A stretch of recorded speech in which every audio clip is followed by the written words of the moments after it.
ចាសសូមជម្រាបសួរលោកលោកស្រីប្រិយមិត្តទូរទស្សនិកជនជាទីគោរពសូមស្វាគមន៍មកកាន់កម្មវិធីហងមេព័ត៌មានពេលរសៀលបាទទស្សនិកជនជាទីមេត្រីសូមស្វាគមន៍មកកាន់ព័ត៌មានហងមេពេលរសៀលបាទយើងបន្តព័ត៌មានគ្រោះថ្នាក់ចរាចរណ៍ក៏ដូចជាព័ត៌មានសន្តិសុខព័ត៌មានជាដំបូងនៅក្នុងថ្ងៃនេះគឺនារីវ័យក្មេងម្នាក់គាត់តូចចិត្តគាត់អស់សង្ឃឹមនៅក្នុងជីវិតរបស់គាត់សម្រេចចិត្តលោតទឹកពីលើស្ពានហើយប៉ុន្តែគាត់តូចចិត្តដោយសារតែគាត់នឹងជួបរឿងបន្តរឿងពីមួយទៅមួយជួនកាលគាត់ជួបនឹងបរិសុទ្ធទី1ក៏បរិសុទ្ធនឹងស្លាប់ដោយសារគ្រោះថ្នាក់ចរាចរណ៍បាទរឿងស្នេហាហើយទី2ជួបជាបន្តទៅហើយក៏សម្រេចចិត្តលោតទឹកប៉ុន្តែត្រូវបានប្រជាពលរដ្ឋដែលឃើញនឹងគាត់ជួយសង្គ្រោះទាន់ពេលវេលាបាទយើងឃើញថានារីវ័យក្មេងម្នាក់បានគិតខ្លីលោតទឹកសម្រាប់ខ្លួននៅលើស្ពានជ្រោយចង្វាបណ្ដាលឲ្យមានការភ្ញាក់ផ្អើលនៅព្រឹកមិញនេះផងដែរហើយហេតុការណ៍នេះគឺនារីរូបស្រស់សោភាបានលោតសម្រាប់ខ្លួននឹងកើតឡើងនៅវេលាម៉ោង8ព្រឹកមិញនៅវេលាម៉ោង8:30នាទីនៅថ្ងៃទី12ខែសីហាឆ្នាំ2014នៅចំណុចលើស្ពានជ្រោយចង្វាក្រោយខាងកើតស្ថិតនៅភូមិជ្រោយចង្វាសង្កាត់ជ្រោយចង្វាខណ្ឌឫស្សីកែវបើតាមប្រភពព័ត៌មានបានដឹងថាមុនពេលកើតហេតុគេឃើញនារីរូបស្រស់សោភាសម្រាប់ចិត្តលោតសម្រាប់ខ្លួននេះមិនបានប្រាប់ឈ្មោះនោះទេគឺអាយុប្រហែលជា21ឆ្នាំបានឡើងស្ពានក្នុងទិសដៅពីកើតទៅលិចដោយកាន់ដៃជាមួយនឹងកំបិតតូចបន្លែមួយបំរុងសម្រាប់នោះលុះមកដល់ចិត្តពាក់កណ្ដាលស្ពានស្រាប់តែនារីរូបនោះកាន់បង្កាន់ដៃស្ពានបំរុងនឹងលោតទៅហើយក៏ឃើញអ្នកដំណើរដែលឃើញជិះតាមផ្លូវក៏ស្ទុះមកចាប់នារីនោះមិនឲ្យលោតទេហើយក៏បានបញ្ជូនទៅឲ្យសមត្ថកិច្ចដើម្បីធ្វើការណែនាំហើយមូលហេតុដែលឈានទៅដល់ការសម្លាប់ខ្លួននេះគឺបើតាមការរៀបរាប់របស់លោកសមត្ថកិច្ចបានឲ្យដឹងថានារីរូបនេះគឺកាលពី5ឆ្នាំមុនគាត់បានទៅធ្វើការនៅប្រទេសថៃហើយវិលត្រឡប់ពីប្រទេសថៃវិញគាត់ក៏បានជួបនឹងបរិសម្នាក់ហើយបំរុងថារៀបការទៅហើយស្រាប់តែមួយអាទិត្យក៏បរិសរូបនោះក៏ជួបគ្រោះថ្នាក់ចរាចរណ៍ហើយក៏ជួបគ្រោះថ្នាក់ចរាចរណ៍ទៅក៏មិនបានការទៅហើយក៏ក្រោយមកទៀតក៏ជួបនឹងបរិសមួយទៀតហើយចិត្តការទៅហើយទៀតហើយក៏បរិសនោះគៀងបេះដូងស្លាប់ទៅទៀតបរិសទី2បានស្លាប់ទៅហើយគាត់មកជួបបរិសទី3នេះដែលជាលោកឧត្តមសេនីយ៍ម្នាក់ដែលយើងមិនស្គាល់ឈ្មោះទេហើយក៏បានជួបទៅក៏ប៉ះឧត្តមសេនីយ៍ហ្នឹងគឺមានប្រពន្ធទៅហើយជាប្តីគេទៅហើយគាត់ក៏តូចចិត្តថាជីវិតគាត់ចេះតែជួបបញ្ហាជាបន្តបន្ទាប់ហើយក៏គាត់សម្រេចចិត្តលោតសម្រាប់ខ្លួនបែបនេះហើយយើងឃើញថាបន្ទាប់ពីសមត្ថកិច្ចយើងចាប់បានហើយក៏ធ្វើការណែនាំហើយក៏បានតាក់ទងជាមួយនឹងអង្គការក្រៅរដ្ឋាភិបាលដើម្បីធ្វើយ៉ាងណាបញ្យល់គាត់កុំឲ្យគាត់នឹងគិតខ្លីព្រោះថាជីវិតយើងនៅតែមានការតស៊ូព្រោះថាយើងកុំអត់អស់សង្ឃឹមព្រោះជីវិតម្នាក់គឺមានការតស៊ូជានិច្ចសូម្បីតែបរិសម្នាក់ដែលប្រឡង The Voice គាត់មានរូបគាត់ផ្ទុះដូចធង្កាហើយការខ្ញុំមើលការពីម្សិលមិញគឺគាត់នៅតែមានការតស៊ូហើយគាត់រស់មករហូតមកទល់ពេលនេះហើយគាត់បានឡើងប្រឡងចម្រៀងទៅទៀតហើយគាត់រស់នៅខេត្តសៀមរាបនេះគឺជាការតស៊ូមួយហើយយើងឃើញថាទោះបីជារូបយើងយ៉ាងណាក៏ដោយទោះបីយើងជួបស្ថានភាពយ៉ាងណាយើងកុំតាន់អស់សង្ឃឹមយើងបន្តរស់ទៅទៀតបាទញ៉ាំចឹងចាលោកអ្នកឥឡូវនេះបញ្ចប់ករណីនឹងតែប៉ុណ្្នឹងទៅយើងបន្តទៅរឿងជាបន្តទៅទៀតហើយរឿងជាបន្តទៅទៀតនេះករណីតូចចិត្តទៀតហើយចាដោយសារតែប្រពន្ធរត់ចោលហើយចងកនៅក្នុងបន្ទប់ទឹកសម្រាប់ខ្លួនតែម្ដងចាឃើញថានេះរឿងមួយទៀតដែលគិតខ្លីមួយទៀតហើយគឺបរិសុទ្ធជនជាតិវៀតណាមតូចចិត្តប្រពន្ធ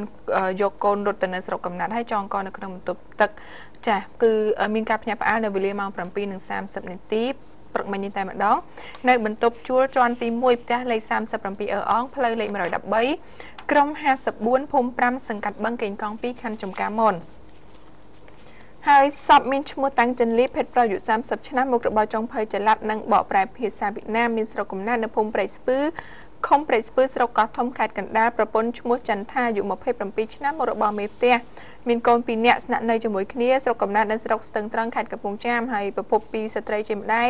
ឈ្មោះវ៉ាន់មួយអាយុ48ឆ្នាំមុខរបរលក់ដូរជាជនជាតិវៀតណាមស្នាក់នៅសង្កាត់បឹងកេងកង2ខណ្ឌចំការមនបានដឹងថាកូនគាត់នឹង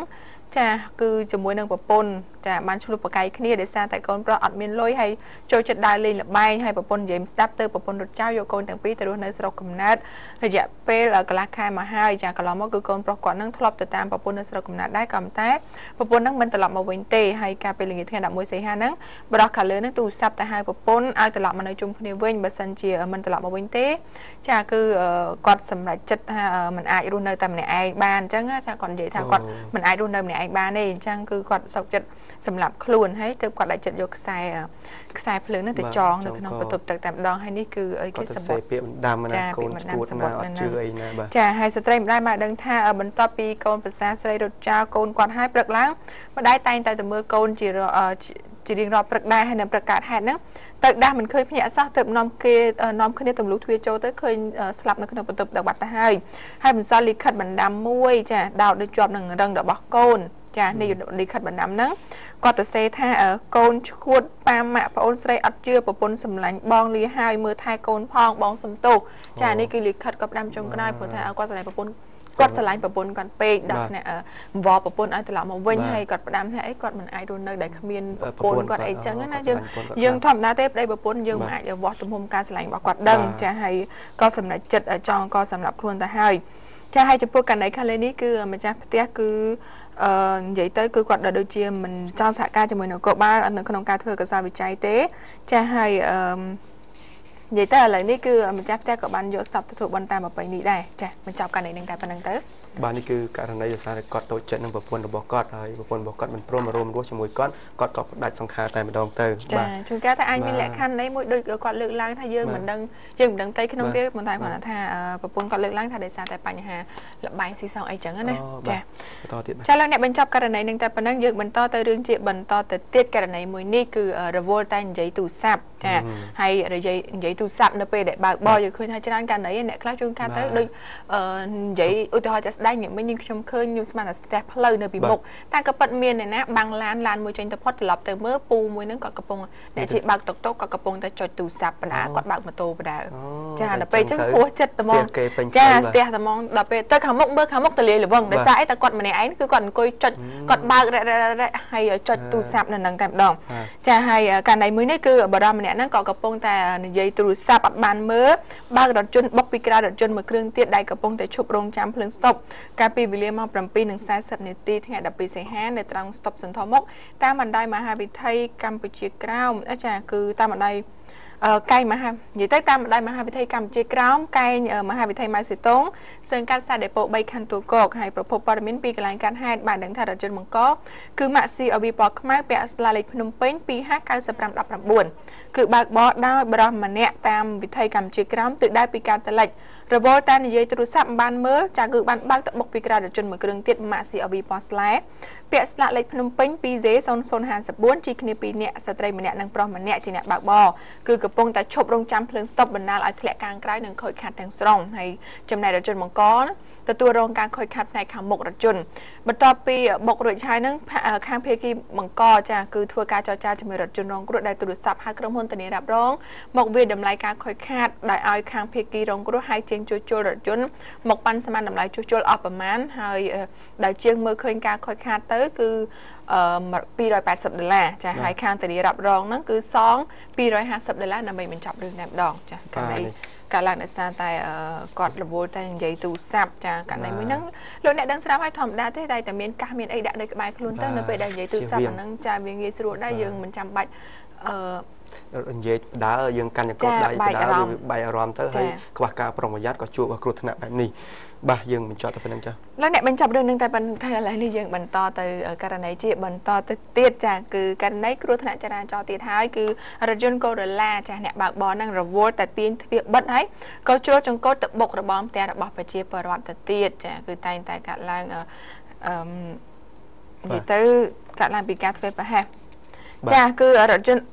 អភ័យទោសរថយន្តអូឡាចាច្រឡំរថយន្តកូឡាចារថយន្តយោធាមួយគ្រឿងហ្នឹងអ្នកបើកបរហ្នឹងរវល់តែងាកទាញទ្វារបិទចាងាកមកវិញហ្នឹងស្រាប់តែជ្រុលទៅបុករបងផ្ទះរបស់ប្រជាពលរដ្ឋនេះរថយន្តអូឡាគេណោះចា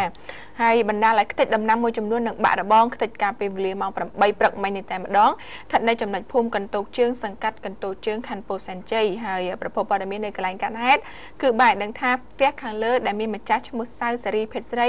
អាយុ60ឆ្នាំមុខរបរជាយោធាចូលនិវត្តន៍ស្នាក់នៅភូមិសង្កាត់កាត់ហេតុខាងលើហើយតាមប្រជាពលរដ្ឋដែលឃើញហេតុការណ៍ក៏បានដឹងថាមុនពេលកាត់ហេតុឃើញរថយន្តមួយគ្រឿងម៉ាកអូឡាពណ៌ត្រេអ៊ីរបស់អគ្គបញ្ជូនសារអ្នកបើកបរមិនស្គាល់ឈ្មោះជិះលើរថយន្តមានគ្នា6ទៅ7នាក់នៅក្នុងទិសដៅពីត្បូងទៅជើងហើយមកដល់ចំណុចកាត់ហេតុហ្នឹងដោយសារតែអ្នកបើកបររវល់ទៅទាញទ្វាររថយន្តបិទ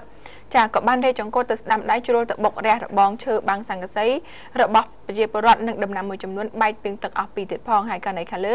ក៏មិនបង្កឲ្យមានអ្នករងរបួសដែរចាសំណាងដែរហ្នឹងចាហើយបើតាមសម្ដីមន្ត្រីយោធាមួយរូបដែលមានវត្តមាននៅក្នុងហេតុការណ៍ហ្នឹងគឺសូមមិនបញ្ចេញឈ្មោះក៏បាយដឹងថាមូលហេតុដែលបណ្ដាលឲ្យរថយន្តខាងលើរេចង្កូតបុករះរបងនិងដំណាំរបស់ប្រជាពលរដ្ឋគឺដោយសារតែរថយន្តចាខណៈដែលកំពុងតែបើកបរហ្នឹងស្រាប់តែទ្វារខាងតែកង់របើកហើយគាត់ហ្នឹងក៏ទាញបិទមកវិញចាម្យ៉ាងទៀតប្រភេទរថយន្តខាងលើហ្នឹងច្រើនតែមានបញ្ហាចង្កូតចាគឺទាញចង្កូតមិនមកអីចឹងវាពិបាកនៅក្នុងការទាញមកអញ្ចឹងណាចាហើយក៏បណ្ដាលឲ្យទៅបុកកើតជាឧបទ្ទហេតុនឹងតែម្ដងក៏ប៉ុន្តែសំណាងល្អដែរនៅក្នុងហេតុការណ៍នេះគឺអត់មានអ្នករងរបួសនោះទេចាហើយក្រោយកើតហេតុគឺភាគីខាងរថយន្តហ្នឹងបានធ្វើការសម្របសម្រួលជាមួយនឹងម្ចាស់ផ្ទះគឺចេញសងថ្លៃខូចខាតចាចំនួន50,000 រៀលដើម្បីជាការបញ្ចប់រឿងតែម្ដងទៅចានេះដោយសារតែបញ្ហារថយន្តក៏បិទទ្វារអត់ចិត្តហើយរវល់តាទាញមកវិញហ្នឹងហើយចកោតរេទៅក៏ទៅជាគ្រោះថ្នាក់តែម្ដង